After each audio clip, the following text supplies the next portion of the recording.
Phil LeBeau, please do not leave. We want to keep the GM conversation going and talk about what would happen to the advertising market if General Motors goes away. So we want to bring in Dean DeBiase, CEO of TNS Media, one of the largest trackers of media advertising, also the former CEO of AutoWeb, an auto research website for consumers. And thank you for joining Phil and myself, Dean.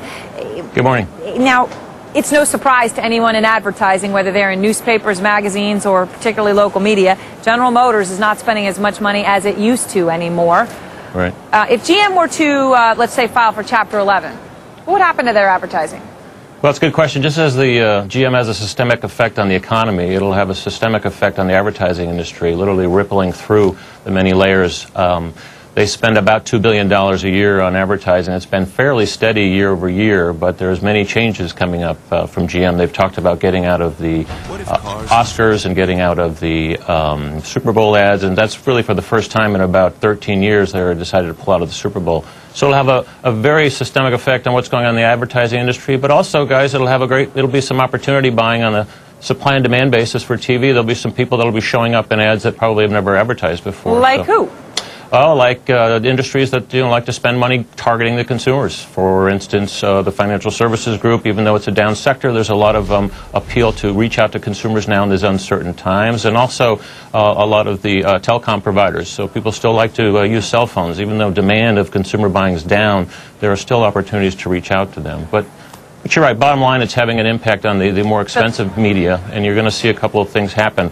One, you'll see both the auto industry guys as well as other industries going to cheaper modes and more targeted modes of advertising. Phil, what are you seeing as you talk to not just General Motors, Ford and Chrysler as well, about how they're trying to woo people? I mean, they don't even know what their product is right now, right? Well, it's a combination of factors that are impacting this, Aaron. One of the biggest ones being that right now, when you look at the entire auto industry, it's hard even for the best-selling models to get a whole lot of attention. So the prudent step by a lot of the executives is to say, listen, if the public's not out there buying, why am I advertising? Yes, you need to maintain some level of marketing, and Dean knows that you never completely pull back, but at the same time, if the public's not buying, if you know that right now it's hard to get people even to come into showrooms, you're going to scale back the amount of advertising and marketing that you do. And there's no must-have vehicles right now. There are vehicles that are selling well, but there are no must-have vehicles, and there's not a rush within the population to have a certain type of vehicle like we saw in the 90s with SUVs. And that drives a lot of the decisions when it comes to marketing.